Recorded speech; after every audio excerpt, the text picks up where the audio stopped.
मांग रहे हो? देखिए, मैं मुंबई मैं और कई सीटें मांग रहा हूँ। मैं जो पवार साहब की सीट है, जहाँ पे अपना अनुशक्ति नगर, अगर उनके पास कोई तगड़ा उम्मीदवार नहीं है तो मेरे पास है, फहद करके है, जो उसी कंस्टिट्यूंसी में रहता है और बहुत क्वालिफाइड लड़का है और संघर्ष करने वाला है, सोशल वर्क बहुत ज्यादा है। मैंने कहा कि अगर वो सीट आप मुझे देते हैं तो मेरे में जोड़ लीजिए आप। एक वो चल रहा है, और नहीं देते हैं तो लड़ाइए आप। बाकी मैं बाइकल्ला की मैं मांग रहा था, बाइकल्ला मुझे दे दीजिए, मेरा वहाँ बहुत अच्छा वो है, प्रभाव मेरा वहाँ पे है। वर्सोवा मुझे दे दीजिए आप। इन सीटों पर मैंने उनसे बात किया है, लेकिन अभी तक तुम्हारी मीटिंग ही नहीं, हम बात क्या करें, कुछ नहीं हुई है। अभी आप गए थे आपकी चर्चा हुई, पवार साहब ने कहा कि ये कांग्रेस के लोग हैं, बार बार दिल्ली भाग के जाते हैं, कहाँ जाते हैं, वह आज रात तक हो जाएगा, कल सुबह हम आएंगे, आपको फाइनल जवाब दे देंगे। सर, अनुशक्ती नगरच्या चर्चेवरून असंही कळतंय की जर फहाद अहमदला ती जागा हवी असल्यास त्यांनी तुतारी हातात घ्यावी, तुम्हाला वाटतंय का? मुझे कोई एतराज नहीं। अगर पवार साहब जो बोलेंगे मान जाऊंगा मैं। पवार साहब को मैं इज्जत करता हूँ, रिस्पेक्ट करता हूँ। अगर पवार साहब बड़े नेता हैं, अगर वो कहेंगे भाई मुझे दे दो फहाद को, मैं तुतारी इसको दे दूंगा, तो मुझे कोई एतराज नहीं, मैं दे दूंगा। तो मतलब सर, जो 25 सीटें आप कह रहे हैं उनमें अगर कोई उम्मीदवार किसी अन्य सिंबल पर भी लड़ने के लिए अगर ये राजी हो तो आप मान जाएंगे? नहीं, केवल फहाद? 25 तो मैं अपने सिंबल पर लड़ूंगा।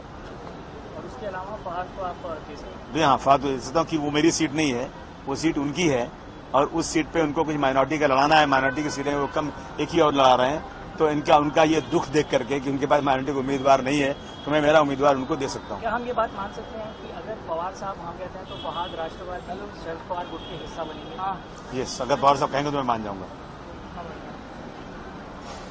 ठीक है। आणखी एक महत्वाचा प्रश्न आहे की प्रत्येक वेळी जसे दिल्लीच्या वाऱ्या सुरू आहेत आणि त्याच्यात आता एक महायुतीमध्ये वेगळा प्रश्न समोर आलेला आहे की अल्पसंख्याकाची चर्चा सुरू झाली, तर असं म्हटलं जाते की भाजपकडून आता नवाब मलिक यांच्या जागेवर जो आहे तो विरोध सुरू झालेला आहे। तुमच्यासाठी किती सोयीस्कर असणार, कारण की नवाब मलिक तुमच्या विरोधात तिकीट भरणार होते? आने दो। नवाब मलिक मेरे पास ही थे, राजनीति मैंने सिखाया हूँ, मैंने उनको MLA बनाया था, मैंने अपने कोटे से मिनिस्टर बनाया था। आए लड़ने, सामने देखते हैं क्या होता है। लेकिन माइनॉरिटी के लोग और इस देश में वो लोग जो डॉक्टर भीमराव अंबेडकर साहब के अनुयायी हैं, जो गांधी जी को मानते हैं, वो लोग कभी जिंदगी में बीजेपी को वोट नहीं देंगे, चाहे कितना चेहरा भी बदल कर आ जाओ, किसी का नाम भी लेकर आ जाओ, लेकिन माइनॉरिटी 1% भी वोट नहीं देगी बीजेपी को।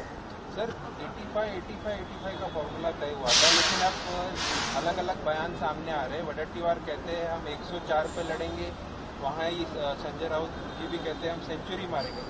ऐसे में समाजवादी पार्टी और जो स्मॉलर पार्टी है जिसको जगह देनी चाहिए थी, आपका पेज तो वैसे का वैसे फंसा हुआ है। मेरा कोई पेज नहीं फंसा है। मैं कोई बेगिंग करने वाला नहीं हूँ, भीख मांगने वाला इंसान नहीं हूँ। मैं आजाद इंसान हूँ, आजाद पंछी हूँ। मैं कल तक अगर मेरी सीटों का नहीं हुआ तो मेरे पास उम्मीदवार तैयार है। मैं सब आदमी को रखा हूँ, AB फॉर्म दूंगा, फटाफट ट्रेन से भेजूंगा, सबको दे दूंगा और 25-30 फॉर्म भरा दूंगा। क्या करूंगा?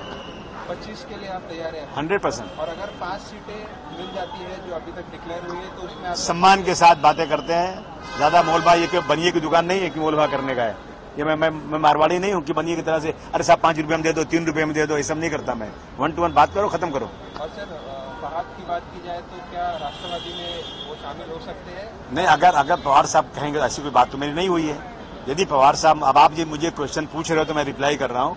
अगर पवार साहब मुझे कहें कि भाई मेरे पास माइनॉरिटी का कोई उम्मीदवार नहीं है और मेरा कोटे में ये सीट आई हुई है, आप मुझे फहाद को दे दीजिए, तो मैं दे दूंगा और अखिलेश जी को समझा दूंगा मैं। सर, आज जिशान सिद्दीकी इन्होंने पक्ष प्रवेश जो है तो अजित पवार की गुट में किया है और उसके बाद AB फॉर्म भी लेके गए हैं, किससे देखते हैं? मैं पूछूंगा जिशान सिद्दीकी से कि जब तुम चुन कर आओगे और हाउस में रिजर्वेशन की बात होगी तो तुम्हारी पार्टी अपोज करेगी तो तुम क्या करोगे? वो पार्टी जिसमें तुम गए हो, जब मेरे वक्फ बोर्ड की बिल आएगी हाउस में, तुम्हारे लोग अपोज में खड़े रहेंगे तो तुम क्या जवाब दोगे? ये जवाब जनता मांगेगी वोट देने के पहले। बयान दिया है नाना पटोले ने, उन्होंने समर्थन किया है जो राहुल गांधी ने किया था, बोला था कि आरक्षण खत्म होना चाहिए। उसी के समर्थन में आज फिर एक बार नाना पटोले ने बयान दिया है, तो सर उसे कैसे? नहीं, मैं समझता हूँ कि देखिए अभी भी जो कमजोर तबके हैं, जो समाज के दबे कुचले लोग हैं, जो व्यवस्था बनाई थी डॉक्टर भीमराव अम्बेडकर साहब ने, वो अभी तक पूरी नहीं हुई है, इसलिए वह रक्षा भी जारी रहना चाहिए।